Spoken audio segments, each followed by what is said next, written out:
Hello dear friend, welcome to my channel. आज हम लोग देखते हैं सेकंड लॉ ऑफ थर्मोडायनेमिक्स का सेकंड वीडियो, जिसमें हम लोग प्रीवियस वीडियो में हम लोग देख चुके थे सेकंड लॉ ऑफ थर्मोडायनेमिक्स, जिसमें हम लोग पढ़े थे kelvin Planck's law kelvin Planck's law और सेल्सियस स्टेटमेंट। दोनों का हम लोग स्टेटमेंट हम लोग देख चुके थे।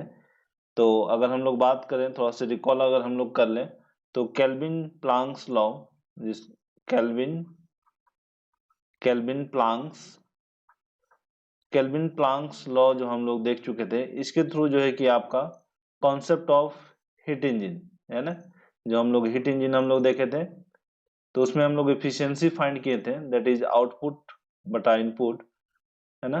तो उसमें हम लोग फाइंड किए थे Q1 minus Q2 upon Q1, है ना, जिसको हम लोग फाइंड किए थे आउटपुट बटा इनपुट के थ्रू, है ना, हम लोग ड्राइव किए थे। जो नहीं देखे हैं उस वीडियो को आप लोग देख लीजिए, एफिशिएंसी ऑफ इंजन। तो हम लोग नेक्स्ट हम लोग देखे थे सेल्सियस स्टेटमेंट, इसके थ्रू हम लोग फाइंड किए थे हीट पंप एंड रेफ्रिजरेटर का सीओपी हम लोग फाइंड किए थे, ठीक है। रेफ्रिजरेटर, तो हम लोग सेल्सियस स्टेटमेंट भी हम लोग देख चुके हैं। जो वीडियो आप लोग नहीं देखे हैं वो आप लोग देख लीजिए। हीट पंप में हम लोग क्या फाइंड किए थे, रेफ्रिजरेटर में हम लोग क्या फाइंड किए थे, COP of R, that means refrigerator, that is desired effect upon heat supply, desired effect to maintain the lower temperature, that is Q2 upon work input, that means Q1 minus Q2, and COP of heat pump COP, that means coefficient of performance, that is to heat pump का क्या काम होता है, to maintain the higher temperature, that means Q1 upon work input Q1 minus Q2। ये आपको याद रखना है, काफी इंपॉर्टेंट फॉर्मूले हैं, ठीक है। आज हम लोग देखेंगे टेम्परेचर स्केल, है ना। तो टेम्परेचर स्केल जो है आपका टेम्परेचर स्केल, और हम लोग इसको बोलते हैं केल्विन्स टेम्परेचर स्केल, ठीक है। टेम्परेचर स्केल से एक रिलेशन आता है, सिर्फ आप वो रिलेशन को आप याद रखिए, that is Q1 upon Q2 is equal to T1 upon T2, ठीक है। और इसी टेम्परेचर स्केल के हेल्प से हम लोग यहाँ पे इसका जो कोफिशिएंट ऑफ परफॉर्मेंस है, COP ऑफ हीट पंप, इसको हम लोग यूज करते हैं टेम्परेचर के टर्म में T1 upon T1 minus T2, और coefficient of performance of refrigerator, that is T2 upon T1 minus T2। अगर T2 नहीं समझ में आ रहा है तो आप यहाँ पे लिखिएगा इसे आप अपने नोट्स में, T lower upon T higher minus T lower, है ना। In this case T1 is greater than T2, है ना, T1 is higher than T2, that's why I am writing here T lower, that means यहाँ पे क्या होगा T2, है ना। तो ये आपका टेम्परेचर स्केल को आपको याद रखना है। और ये जो है आपका जो है कि और एक रिलेशन हम लोग फाइंड किए थे, COP of heat pump minus COP of R, that is refrigerator, is equal to 1, ठीक है। That means coefficient of performance of heat pump minus coefficient of performance of refrigerator is equal to 1। तो ये जो equation है आपका SSC JEE और किसी competitive exam में आपका डायरेक्टली पूछ लिया जाता है, ठीक है। और जो coefficient of performance COP of heat pump है, वो जो फॉर्मूला है वो जो कि आपको याद रखना है फॉर न्यूमेरिकल सॉल्विंग के लिए, है ना। तो आज हम लोग देखेंगे, नेक्स्ट हम लोग देखेंगे एक नया टॉपिक जिसको हम लोग बोलते हैं सेल्सियस इनक्वालिटी, ठीक है। एक नया टॉपिक हम लोग देखेंगे, क्या देखेंगे, सेल्सियस इनक्वालिटी, है ना। तो हम लोग इसको लिखते हैं यहाँ से सेल्सियस इनक्वालिटी, ठीक है, Celsius inequality. The cycle integral of the cycle integral of the cycle integral of del q upon t is less than or equal to 0, है ना। ये क्या है, यही आपका सेल्सियस इनक्वालिटी का स्टेटमेंट है। दैट मीन्स मैथमेटिकली अगर हम लोग बात करें, मैथमेटिकली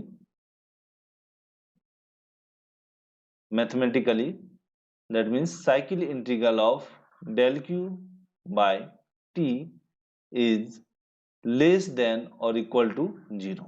ये आपका याद रखना है ना। ये लेस देन कब होता है और इक्वल टू कब होता है आपको, for cycle integral of del q upon t is equal to 0 when the cycle is reversible,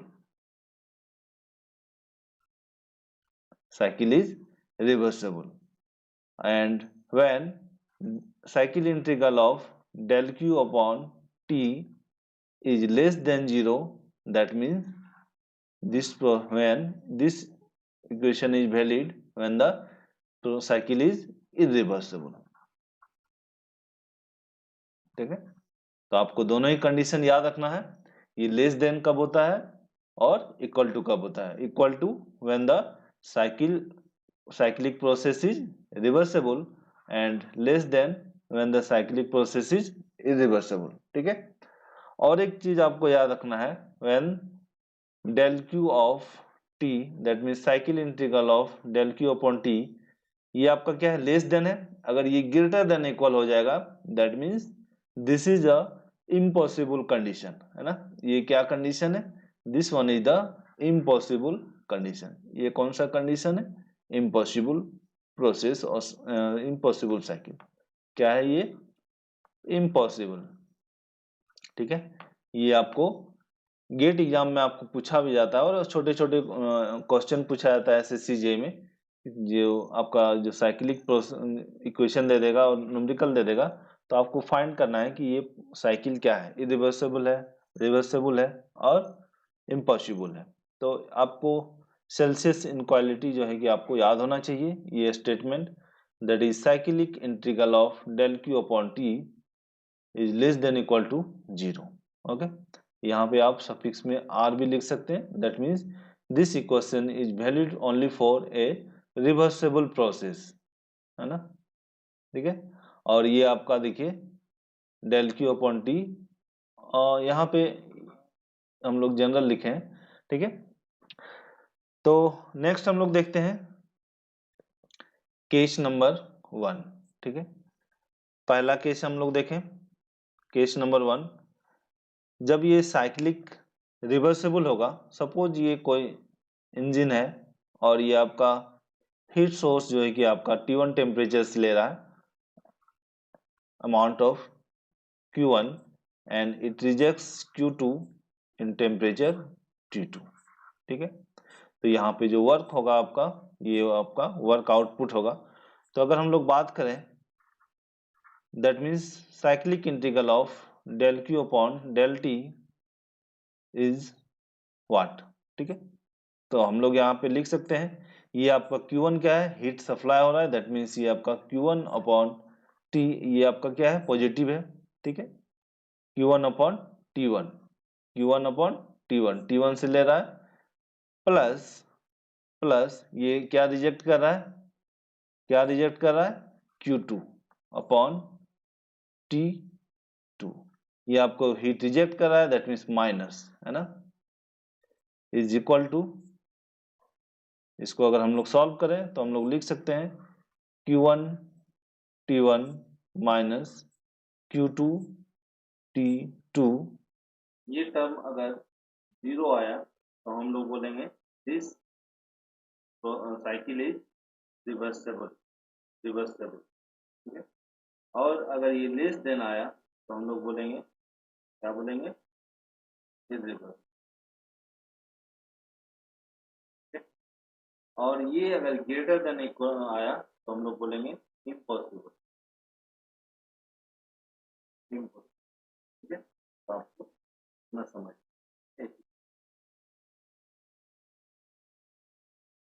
late us take an example और हम लोग इसको सॉल्व करते हैं। ये जो आपका क्वेश्चन है, ये आपका गेट में पूछा हुआ क्वेश्चन है। Figure shows a system undergoing a reversible cycle during which it exchanges heat with three thermal reservoirs and develop work that is 1000 kilojoule per minute.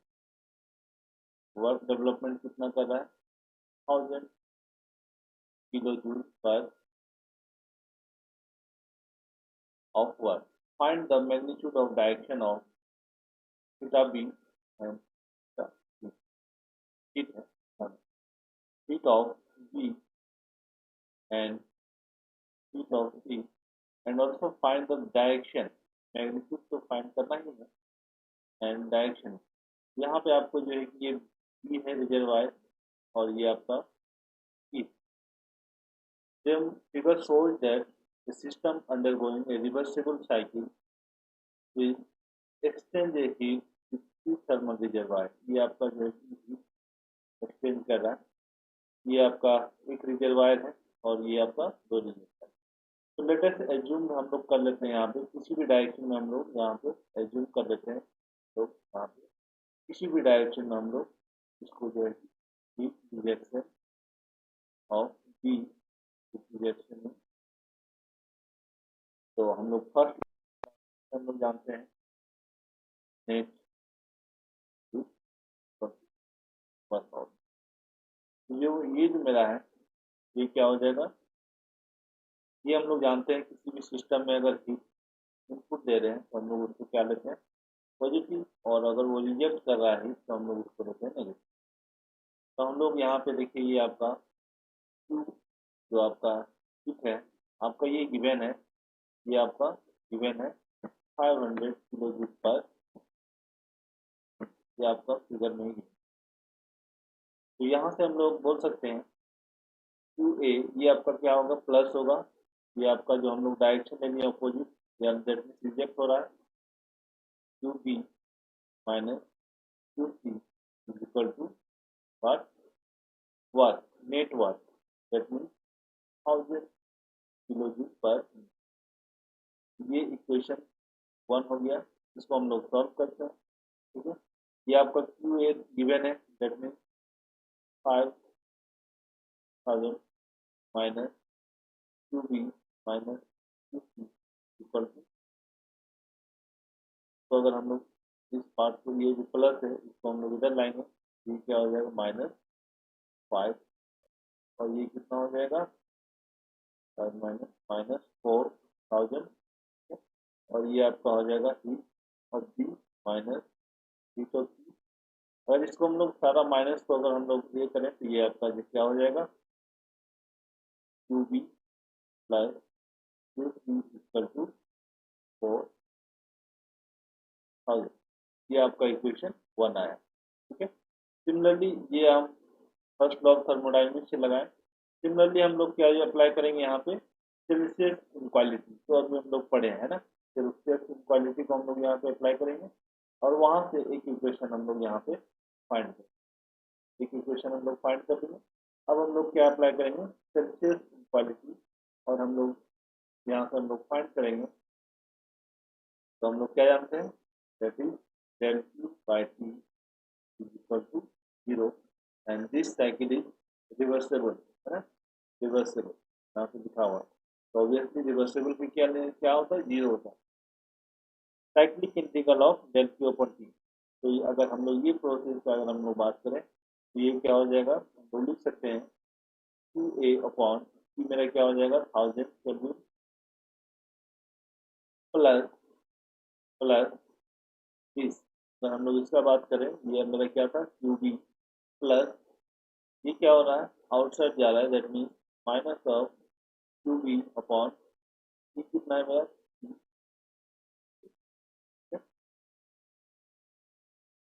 Plus क्या हो रहा है, ये भी क्या होगा, minus of Q C upon 500 is equal to 0। तो ये मेरा सेकेंड इक्वेशन है, ठीक है, यहाँ से मेरा क्या होगा, सेकेंड इक्वेशन। तो ये मेरा फर्स्ट इक्वेशन है और ये मेरा क्या हो जाएगा, सेकेंड इक्वेशन। तो यहाँ से मेरा एक इक्वेशन आएगा क्यू ए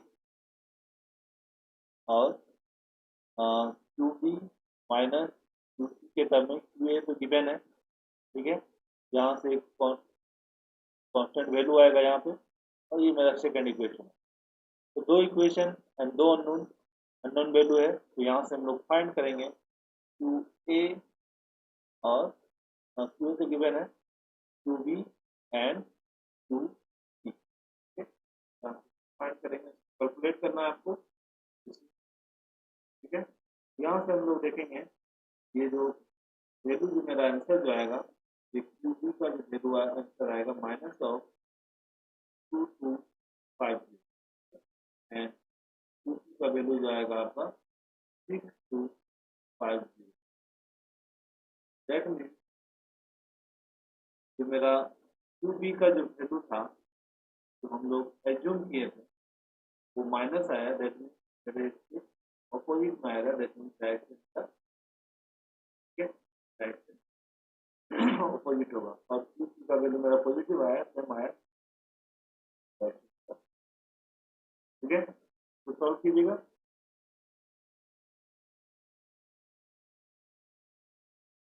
नेक्स्ट हम लोग देखेंगे एंट्रोपी, तो हम लोग नेक्स्ट वीडियो में हम लोग एंट्रोपी देखेंगे, ठीक है।